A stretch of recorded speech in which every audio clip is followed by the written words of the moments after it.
erayo aan badnayn ka odhan doonaa kelimadaasi ku saabsan alfawz fi lxayaa.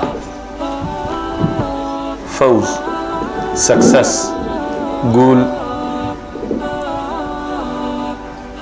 waa eray casrigan dambe aada loogu celceliyo, dhagihiinuna in badan maqlaan.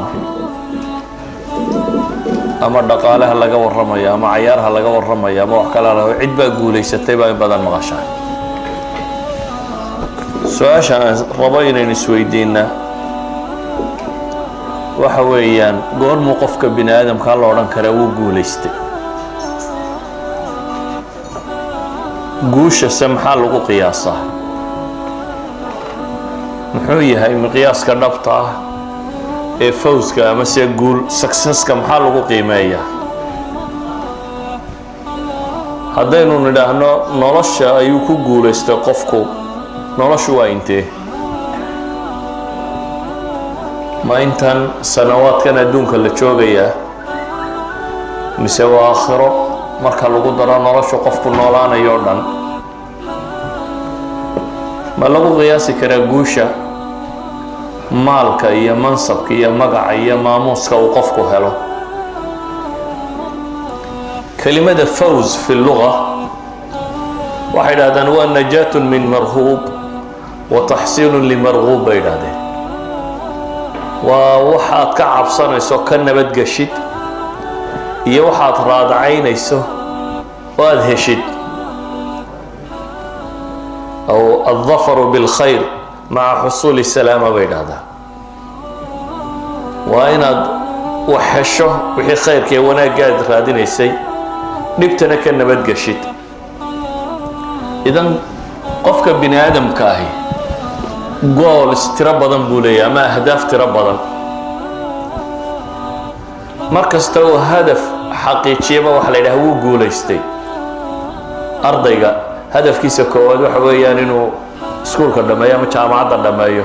maalintuu shahaadada soo qaato wuxuu leeyahy waan guulaystay, imtixaankii waan dhameeyey, waan guulaystay. ninka siyaasiga waxaa laga yaabaa hadafkiisu inuu yahay boos siyaasiya inuu gaadho. maalintuu kursiga fuulo waxaa la odhanayaa xisbigaasi ama ururkaasi wuu guulaystay. laakiin dhab ahaan goormaynu odhan karnaaba qofka bini aadamkii nolosha ku guulaystay? waxaan o dhan waa ahdaaf marxaliya. waxay ku gabagaboobaysaa inaynu idhaahno noloshii waad guulaysatay iyo noloshii waad khasaartay, wax ka dhexeeyaa ma jiraan. simbal goalskan marka laysku wada daro hadaf baad nolosha ka leedahay. nolosha hadafkeeda haddaad asiibto oo meeshaad u socotay aad gaadhana waad guulaysatay, haddii kalena lama guulaysanin. walidaalik su-aasha waxay noqon kartaa, oo hadafkaan nolosha ka leenay markaa muxuu yihi? ma inaynu cunno cabnaaba? ma in shahaadad la qaataaba? ma in lacag la helaaba? ma in magac iyo maamus la helaaba? life burbouskaagu muxuu yahay? hadafka aad leedahay, goolka aad nolosha maxaad u noosha? inaad maxay xaqiijiso? qofka bini aadamku waa inuu hadaf leeyahay, meel uu socdo uu rabo inuu gaadho. qof u nooli inuu wax cunaa ma jiro. noolo waa wax cunoo soo toosoo kac, dabeetana 60 sano markaad gaadho xabaashi ha lagu geeyo. that's not a life. nolol maaha taasi, qiimo ma samaynayso. waxaynu isweydiinaynaa markaa, hadafkaynu nolosha ka leenay waa maxay? si markaynu ku guulaysanana aynu idhaahno hebel noloshiibuu ku guulaystay, marka la waayana aynu idhaahno hebel noloshiibuu ku khasaaray. ila waa labadaa mid un. haddaad nolosha hadaf ka leeday, meel aad u socota hadday jirto, meeshii markaad gaadhana waxaan odhanaya waa guulaystay. markaad gaadhi weydana waxaa la odhanaya wuu guul daraystay, muu guulaysan, success ma gaadhin. ilaahay subxaanahu wa tacaala qur-aanka wuxuu inoogu sheegay goorta la guulaystaa goortaytay. wuxuu kaloo inoo sheegay nolosha tan iyo hadafka laga leeyay wuxuu yahay. waxaa laynoo sheegay dadka inta guulaysatay iyo inta khasaartay. qur-aanka intaasoo aayadood baa ka soo arooray oo ka warramaya alfaa'izuun. intaasoo aayadood baa ka warramaya alkhaasiruun. waana macnaha dhabta uu noloshu leeyahay markaad labadaasi kala garato. rabbi subxaanahu wa tacaala markaa nolosha iyo hadafkeeda iyo waxoo dhan iyo guusheedaba miqyaas baa loo yeelay. يعني nolosha haddaanu jirin thermometer ama barometer ama wax lagu qiyaaso haddaanad haysanin, yani guriga dherarkiisa waa imisa, waa inaynu haynaa waxaynu ku qiyaasno. markaynu haysano miqyaas la saaro ayaynu isla garanaynaa dherarkiisu intuu yahay. laakiin haddii nin waliba isha ku eego wax saxa soo bixi mayso. marka wax la qiimeynayo wuxuu doonaba ha ahaadee waa inuu jiraa waxaad haysato oo barometers aad leedahay. markaad kaatigarayso waxaas waa la qiyaasi karaya, waa la gaari karaa inuu jiro. rabbi subxaanahu wa tacaala wuxuu leeyahay kullu nafsin dhaa'iqatu lmowt وإنما توفون أجوركم يوم القيامة فمن زحزح عن النار وأدخل الجنة فقد فاز وما الحياة الدنيا إلا متاع الغرور لتبلون في أموالكم وأنفسكم ولتسمعن من الذين أوتوا الكتاب من قبلكم ومن الذين أشركوا أذى كثيرا وإن تصبروا وتتقوا فإن ذلك من عزم الأمور. سورة آل عمران بقول سيدتن يشن بقول سيدتن يلح لبدا آيادود يسكو حيث ربي وحليه سبحانه وتعالى كل نفس ذائقة الموت وح كستو نولي غيرو دندمينيا منتهى الحياة الدنيا ويان بالالي انت دونتا جوج way dhamaanaysaa. وإنما توفون أجوركم waxa laydin wafeynaya laydin dhamaystiraya. adduunka waa laga yaabaa wax yar yar oo min amalika inaad dhamiso,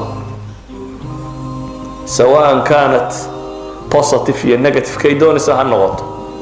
waxyaabihi aad shaqaysay wax ka mid ah hadday qadhaadhaydna waa laga yaabaa nolosha wax ka mid ah inaad ka soo dhadhamisay, hadday macaanidna waa laga yaabaa nolosha wax ka mid ah inay soo dhadhamisay. laakiin waxa la yidhi taas iyadu way dhamaanaysaa, absolutely waa dhamaynaysaa.